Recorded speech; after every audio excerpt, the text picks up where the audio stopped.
May we now invite Ms. Cree, please.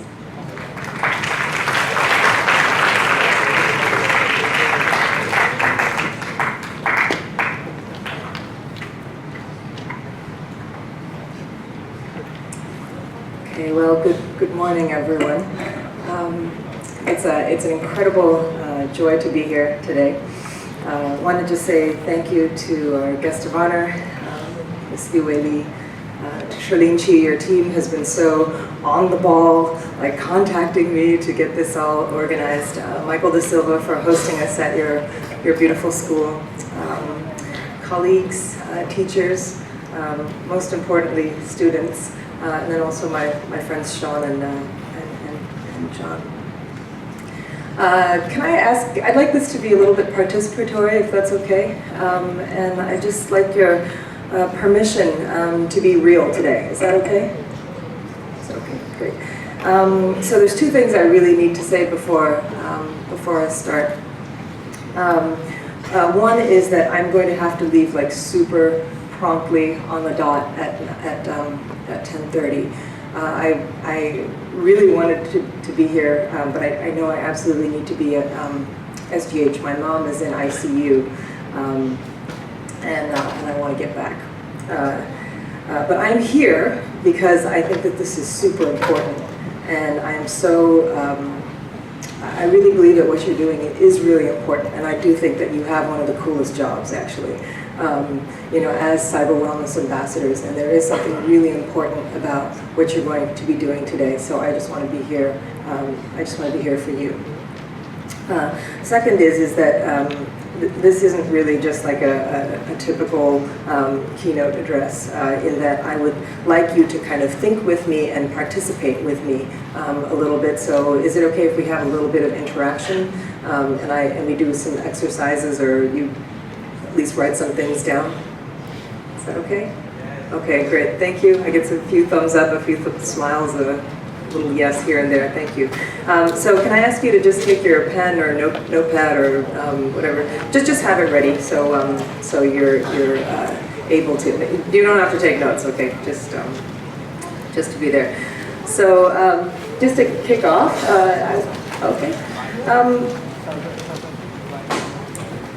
I think before you do anything in life, the most important question to ask is, why am I doing this? And so if you are cyber wellness ambassadors, I would want you to ask the question, why am I a cyber wellness ambassador? What is the purpose of being a cyber wellness ambassador? When I started to look into the kind of work that cyber wellness ambassadors actually do, I was awed. I was really awed because I saw the range of situations that peers could intervene in, that peers could try to prevent. And you know, Ms. Liu talked about terrorism. When we think of this as being so far away, we don't think of it as being, you know, our classmate who's been, you know, just reading something and is so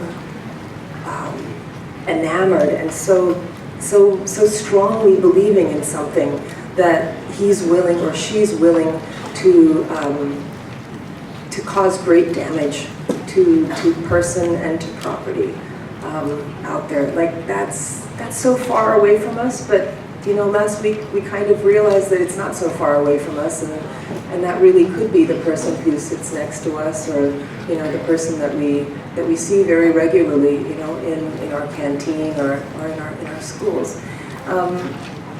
You know, the other huge one was really bullying, looking at cyberbullying, and you know, whether that's because the person has a disability, whether the person has a weight, you know, issue, or is just different, you know, in some way, shape, or form. When I was in school, bullying was taunting, you know, was maybe beating people up, you know, or kicking them around. I had one friend who was a disabled boy, and he was bullied because he couldn't really move around very well. The bullies in his class, the fellow students, actually urinated on him to just insult him and to bully him.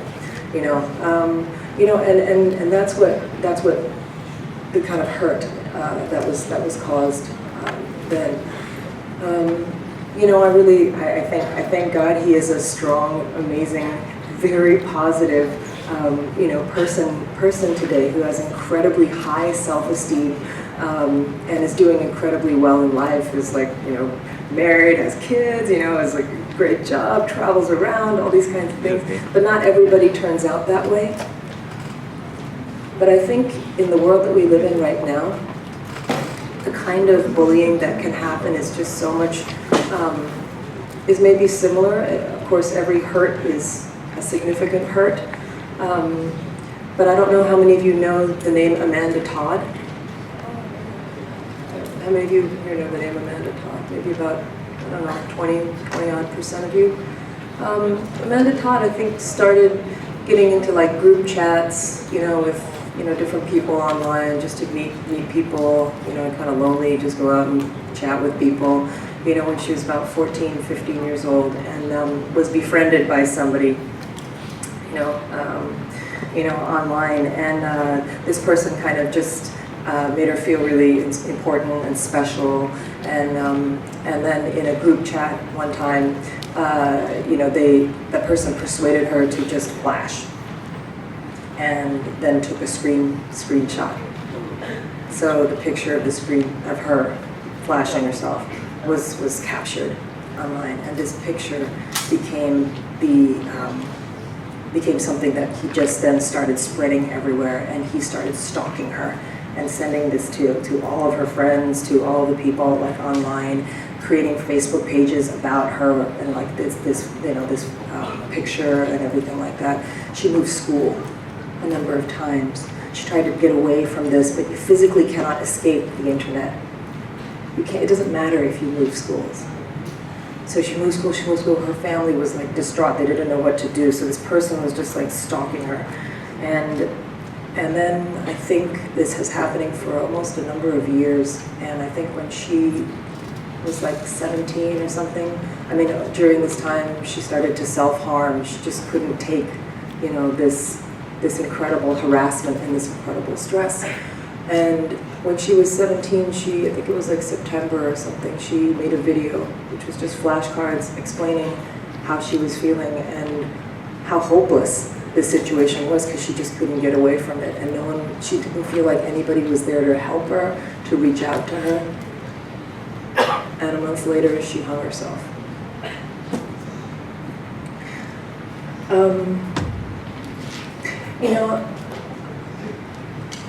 I think you shouldn't take lightly the kind of work that you're going to do. It's not just about teaching people good manners, on the internet, and when to send what kind of, messages, or when to stop talking, or whatever kind of thing. I think there's a huge part of what it is that you do as cyber wellness ambassadors that can actually be matters of life and death, matters of dignity, or matters of humiliation. You could lift somebody up to bring them joy, empower them, help them create something good, in their life, or they could actually just be there hurting, humiliated, and feeling just incredible shame and isolation. And that really is the power that you have with the role that you play. And I just think that is the coolest job in the world. So I want to ask you just to take a moment with your notepad or your notebook or something, and I want you to just complete this sentence to the best of your ability, and that is that I am a cyber wellness ambassador because what? Because I want to do something? Because I want to what? Because I believe in what? Why are you a cyber wellness ambassador? Just take a second and think, what is it that you believe, or what is it that you want to do? What do you want to stand up for? Just take a moment.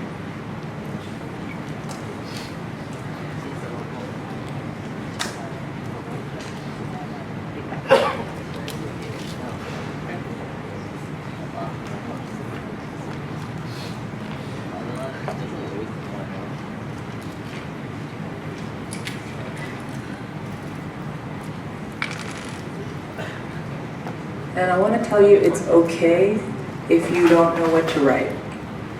And it's okay if you're sitting there looking at the sentence, I want to be a cyber wellness ambassador because, and after that it's empty. It's okay, because I think if you keep asking yourself this question and you keep reminding yourself of why you have a purpose and trying to find what that is, you will find it, okay? And if you found something and if you've been able to write something down, then revisit it. Look at it more regularly. Reflect on the values that you have.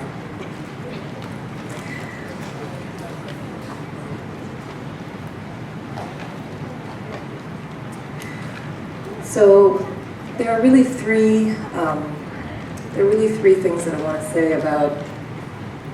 We can go back and take a look at that thing. I just want to tell you. So, as a cyber wellness ambassador, you are most definitely a leader, and what you do with your influence is something that I hope will just be enormously important.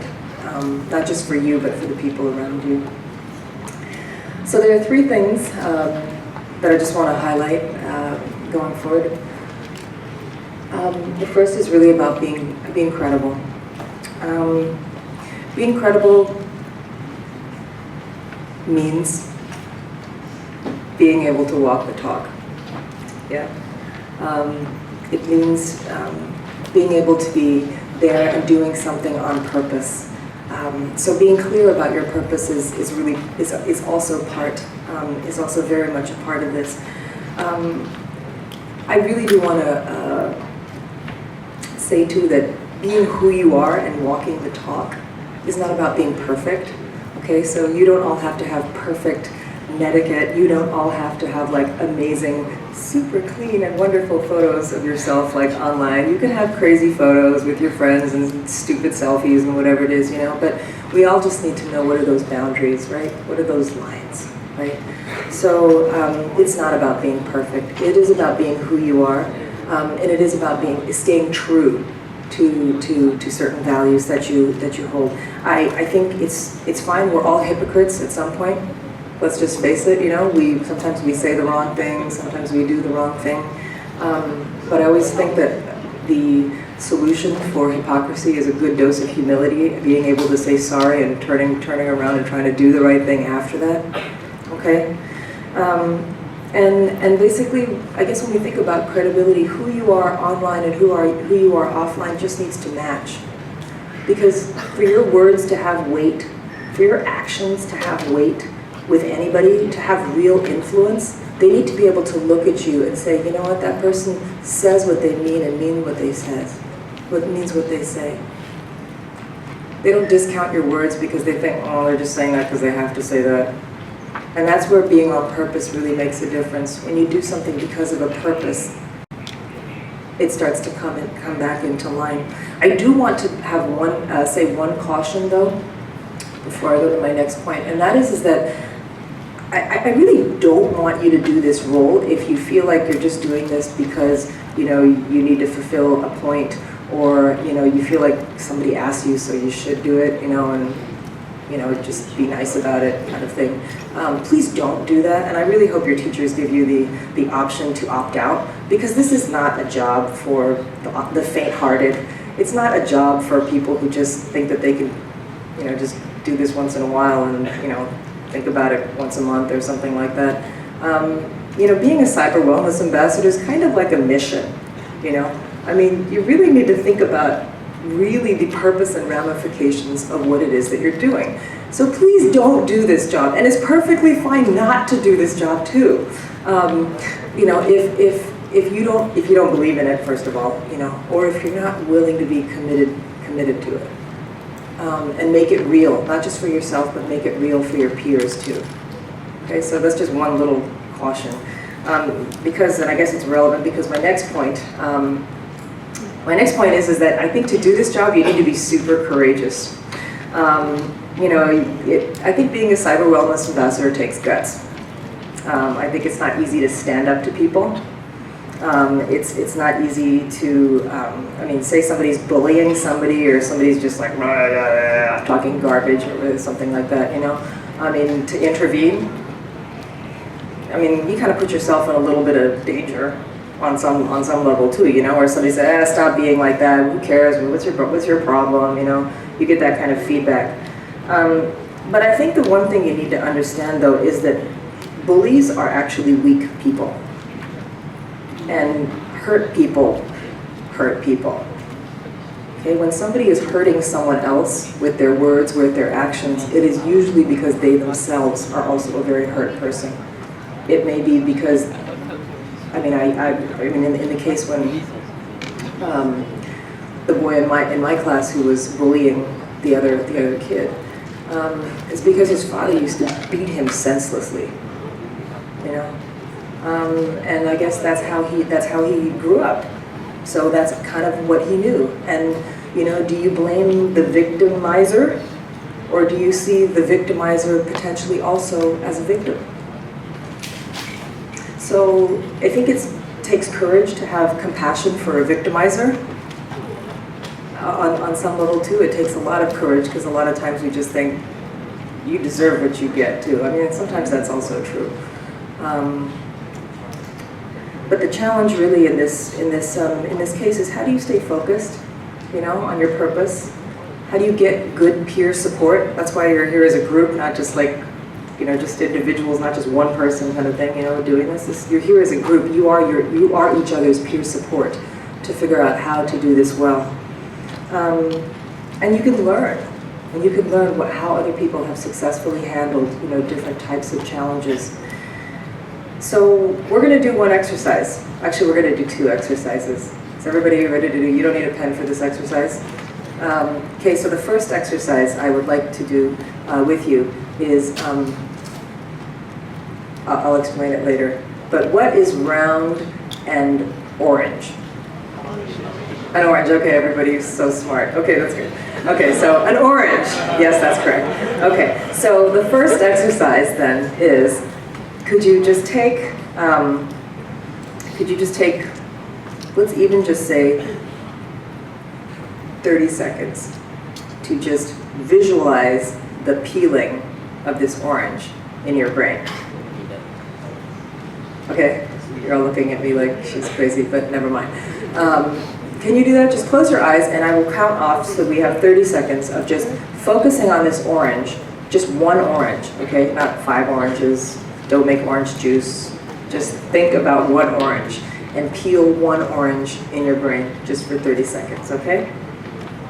And I will give you, and we will start in 3 seconds, 2, and 1.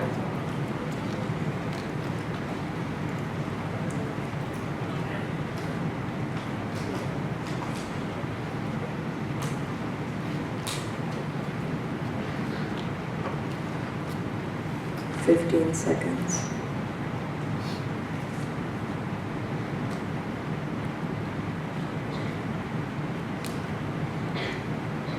5, 4, 3, 2, 1. Okay, thank you.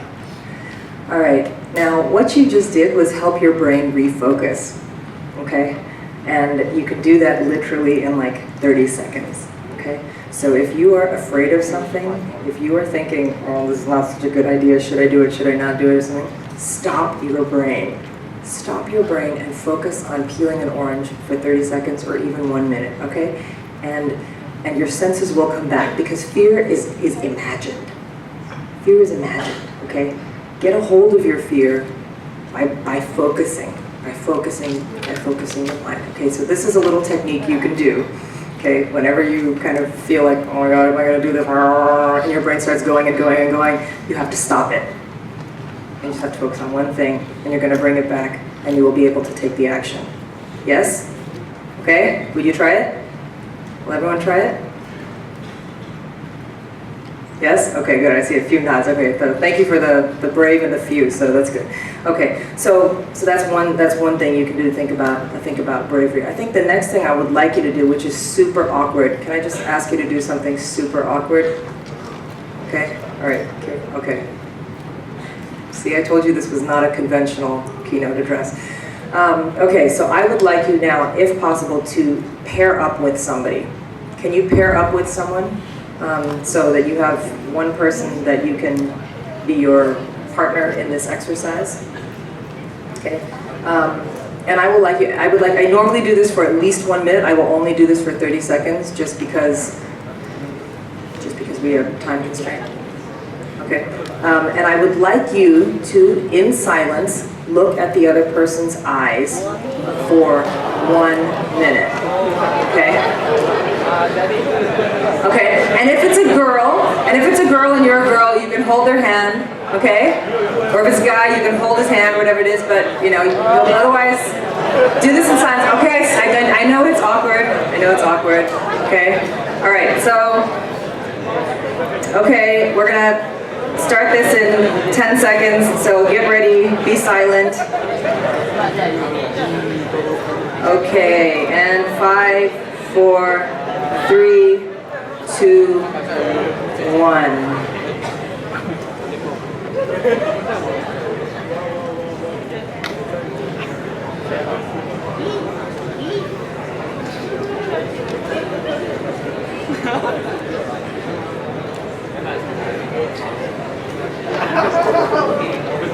Okay, silence.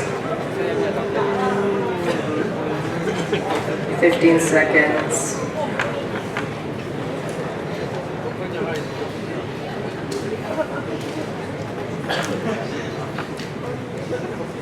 Five, 4, 3, 2, 1.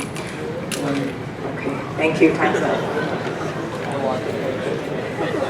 Okay. Okay, everybody can just shake it off now. That was so weird. Okay.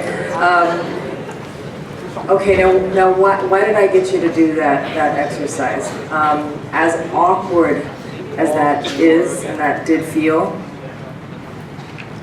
making an intervention based on something that you really believe in is less awkward than that.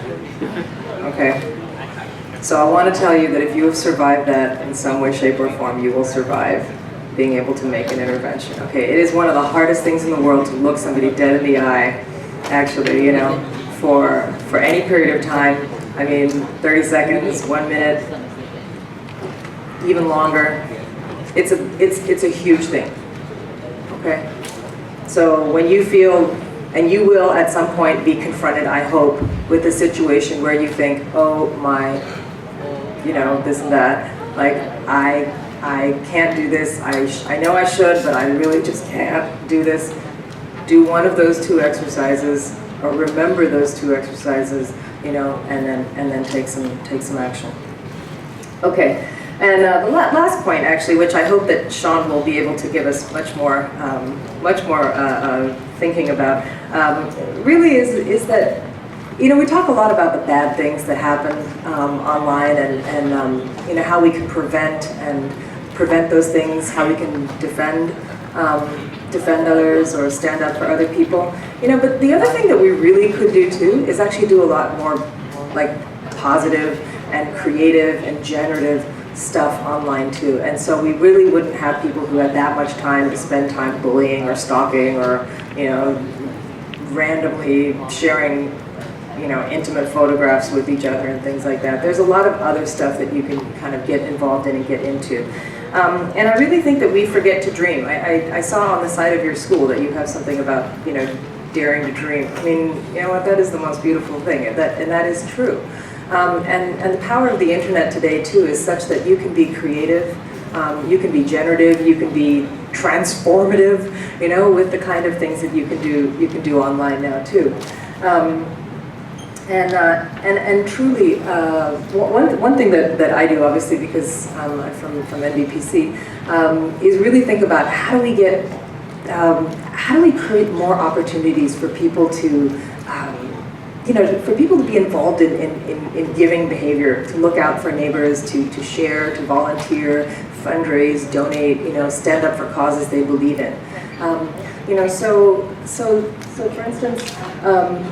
There's one site that really inspires me. It's called CrowdRise, and I love it. This is a fundraising site, so it's kind of like peer-to-peer, helping each other out. But one of the great things we're going to be doing with MVPC is just trying to revolutionize this whole online space with creating an opportunity to have a site where you can volunteer, you can donate, you can fundraise, or you can campaign or support a cause that you really believe in, and that's something that we're doing, and that I would invite all of you also to be involved with that too. At the end of the year, okay, that's what we're going to be. That's what we're going to be doing. And it's going to be called Giving.sg. We're launching it at the end of the year.